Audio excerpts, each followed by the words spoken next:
ஹரஹர நம பார்வதிபதயே ஹரஹர மகாதேவ. தென்னாருடைய சிவனே போற்றி, எந்நாட்டவர்க்கும் இறைவா போற்றி. ஆதித்யாய ச சோமாய மங்களாய புதாய ச குருசுக்ர சனிபியஸ்ச ராகவே கேதவே நமஹ. அன்பார்ந்த எங்களுடைய நெக்ஸ்ட் ஜென் தொலைக்காட்சி நேயர்களுக்கு உங்களுடைய ஜோதிட ஆச்சாரியர் ஜோதிட குரு சிவஸ்ரீ டி சரவணமாணிக்க சிவாச்சாரியர், முதல்வர் வேத சிவ ஆகம பாடசாலை குருகுலம், காஞ்சி காமகோடி பீடம், காஞ்சிபுரம். அலைபேசி 9865098370 9865098370. அடியனுடைய பணிவான வணக்கங்கள் மற்றும் ஆசீர்வாதங்கள். நாம் காண இருக்கக்கூடிய இந்த பதிவு அப்படின்னு பார்த்தீங்கன்னா, நமது தொலைக்காட்சியில் நிறையா விஷயங்கள் நம்ம பண்ணுறோம், உங்களுக்கே தெரியும். அந்த வகையில் மாத ராசி பலன்கள் அப்படிங்கிற தலைப்பில் மங்களகரமான விஸ்வாவச வருஷம் ஆவணி மாதம் இந்த 12 ராசிகளுக்கும் உண்டான பலாபலன்கள். அதாவது ஒவ்வொரு மாதம் நான் முதல்ல சொன்ன மாதிரி கிரகங்கள் பயிற்சி ஆகிண்டே இருக்கும். அதிகமாக வருஷக்கணக்கில் இருக்கக்கூடியது பயிற்சியாகக்கூடியது சனி பகவான், ராகு கேது, குரு பகவான். மற்ற கிரகங்கள் சூரியன் 1 மாதத்துக்கு ஒருக்கா பயிற்சி, சந்திரன் 2 நாளைக்கு ஒருக்கா பயிற்சி, செவ்வாய் புதன் சுக்கிரன் 1.5 மாதத்துக்கு ஒருக்கா பயிற்சி, இப்படிலாம் ஆகிட்டுருக்காங்க. அப்படி இருக்கும் பொழுது இந்த மாதத்தில் மற்ற கிரகங்கள் ஏதாவது பயிற்சியாக இருந்தது, நமக்கு ஏதாவது நன்மை தீமைகள் செய்ய இருக்கிறதா, எப்படி இருக்கிறது அப்படிங்கிறது தான் இந்த ஆவணி மாத பலாபலன்கள் அப்படிங்கிற தலைப்பில் நம்ம பார்க்குறோம். ஏன்னா நம்மலாம் பலவிதமான துன்பங்களோடும் கஷ்டங்களோடும் காத்துருப்போம், நமக்கு விடிவு காலம் பிறக்காதான். அப்படி இந்த மாதம் ஆவணி மாத பலாபலன்களாச்சும் நமக்கு ஏதாவது மாற்றங்கள் இருக்கா, எப்படி இருக்குது, நன்மைகள் எப்படி, இந்த மாதம் எப்படிங்கிறது தான் இந்த பதிவில் நம்ம பார்க்க இருக்கிறோம். வாங்க வீடியோக்குள்ளே போவோம்.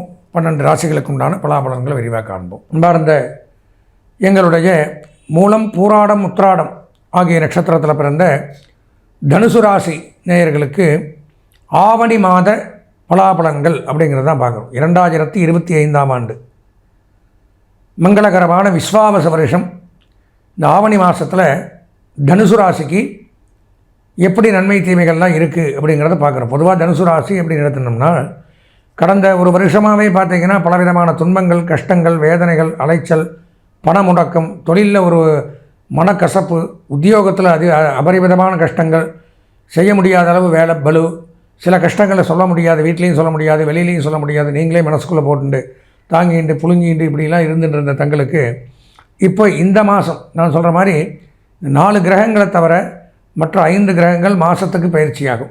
அப்படி இந்த ஆவணி மாத பயிற்சியில் ஏதாவது கிரகங்கள் மாற்றமடையுதா, நமக்கு நன்மைகள் உண்டாகுதா அப்படிங்கிறத தான் பார்க்குறோம். இந்த ஆவணி மாத பயிற்சி பலாபலன்கள் அப்படின்னு எடுத்துட்டால், ராசிக்கு 3ஆம் இடத்துல ராகு மிக மிகச் சிறப்பானது ஒரு நன்மை அப்படிங்கிறதா உண்டாகுது. ராகு 3, 6, 11க்கு நன்மையை செய்வார். சகோதர சகோதரிகள் மூலம் உதவி ஏற்படும். அசையாத சொத்துக்கள் அவர்களுடன் சேர்ந்து வாங்கலாம். கூட்டுத் தொழில் நன்மையை திறக்கும். கூட்டுத் தொழில் பண்ணுறவங்களும் நன்மையை ஏற்படுத்தலாம். கொடுக்கல் வாங்கல் சிறப்பாக இருக்கும். நண்பர்கள் உதவி செய்வார்கள். இருந்து வந்த கெட்ட பெயர் விலகும்.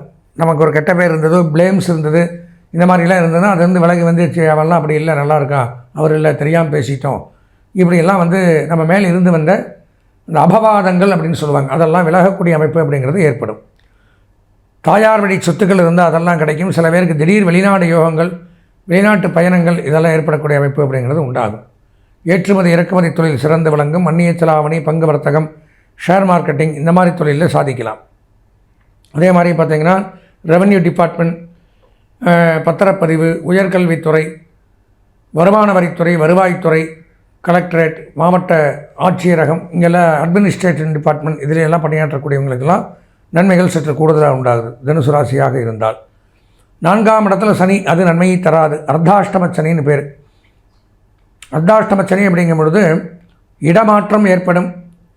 கண்டிப்பாக இருக்கிற இடத்த விட்டு மாறணும், அல்லது தொழில் மாற்றம், வேலை மாற்றம், உத்தியோக மாற்றம் கண்டிப்பாக நடக்கும். அல்லது வீட்டில் யாராவது ஒருத்தர் நம்ம குடும்பத்திலிருந்து பிரிந்து வெளியில் போகிறது, உடல்நலக் கோளாறு, மருத்துவ செலவு, வாகன பழுது, அலைச்சல், துன்பம், துயரம், வேதனை, சங்கடங்கள், மன உளைச்சல், பொருளாதார ரீதியான பிரச்சனைகள், இதெல்லாம் உண்டாகும்.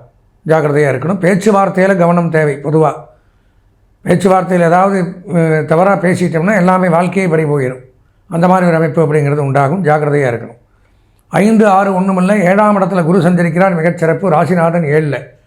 திருமண யோகம் கண்டிப்பாக உண்டாகுது. தடைபட்டு வந்த திருமணங்கள் நிச்சயிக்கப்படும். தனுசு ராசியாக இருந்தால் கல்யாண யோகங்கிறது ஏற்படுது, விவாக யோகங்கிறது ஏற்படுது, லவ் பண்ணவங்களே கல்யாணம் பண்ணலாம், குழந்தை பாக்கியங்கிறது ஏற்படுது, பொன் பொருள் ஆடை ஆபரணங்கள் வாங்கி மகிழக்கூடிய அமைப்பு, வீட்டுக்கு தேவையான பொருட்களை வாங்கலாம், வீட்டில் சுப நிகழ்ச்சிகள் மற்றவங்களுக்கு நடத்தி பார்த்து நம்ம சந்தோஷப்படலாம்,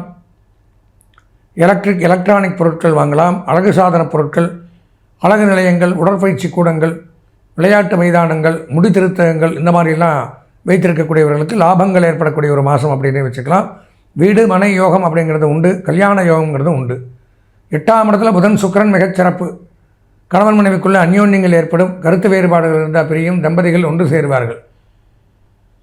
அதே மாதிரி ஆடிட்டிங், அக்கௌண்டன்ட், எழுத்து, teaching professional, IT, engineering, computer, trading, marketing agencies, business பண்ணக்கூடியவர்கள், சுய தொழில் பண்ணக்கூடியவர்கள், பங்கு வர்த்தகம் பண்ணக்கூடியவர்களுக்கு நன்மை அதிகரிக்குது.